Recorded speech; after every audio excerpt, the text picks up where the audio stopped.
Assalamualaikum warahmatullahi wabarakatuh. Perkenalkan, nama saya Dimas Saputra dari Prodi Bahasa Indonesia kelas 2A. Di sini saya akan menjelaskan tentang gaya bicara Prabowo dan Anies dalam video berikut. Dalam konteks Prabowo Subianto dan Anies Baswedan, keduanya memiliki ciri khas tersendiri dalam menyampaikan gagasan kepada publik. Berikut adalah analisis lebih mendalam tentang cara bicara mereka. Yang pertama, Prabowo Subianto sebagai seorang mantan jenderal dan figur politik dengan gaya kepemimpinan yang tegas. Prabowo memiliki cara berbicara yang kuat dan berwibawa. Prabowo berbicara dengan pengucapan yang cukup jelas dan tegas.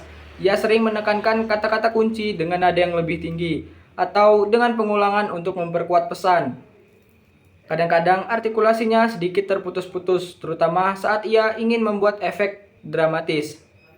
Intonasinya sangat dinamis dan bisa naik turun secara signifikan. Ia sering menaikkan nada suaranya saat menyampaikan poin yang dianggap penting atau emosional, terutama ketika berbicara tentang nasionalisme dan kedaulatan negara. Bisa berubah menjadi lebih lembut ketika lebih humanis atau membangun kedekatan dengan audiens. Prabowo cenderung berbicara dengan tempo yang bervariasi saat menjelaskan sesuatu dengan serius. Ia bisa lebih lambat dan terstruktur. Selanjutnya, Anies Baswedan. Sebagai seorang akademisi dan mantan gubernur, Anies memiliki cara berbicara yang lebih tenang dan terstruktur, dengan pendekatan yang lebih naratif dan persuasif. Anies berbicara dengan pengucapan yang sangat jelas dan terukur. Ia sering menggunakan diksi yang kaya dan cenderung lebih formal dibandingkan Prabowo. Ia sering menggunakan diksi yang kaya dan cenderung lebih formal dibanding Prabowo.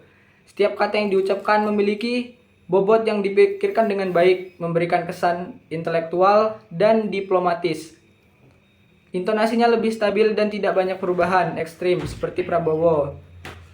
Ia lebih sering menggunakan nada yang meyakinkan daripada nada yang menggelegar. Kenaikan nada suaranya biasanya digunakan hanya untuk menekankan poin tertentu, tetapi tetap dalam batas yang tidak berlebihan. Anies berbicara dengan tempo yang relatif stabil dan terkontrol.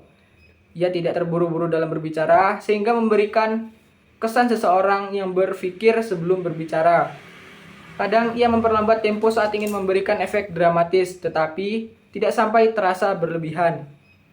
Gestur tubuhnya lebih terkendali dibandingkan Prabowo, tetapi tetap ekspresif. Ia sering menggunakan gerakan-gerakan tangan untuk mengilustrasikan ide-idenya, tetapi dengan cara yang lebih halus.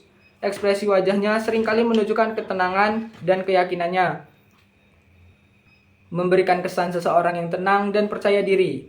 Gaya bahasa Anies lebih naratif dan berbasis cerita. Ia sering menggunakan analogi atau kisah untuk menjelaskan suatu konsep.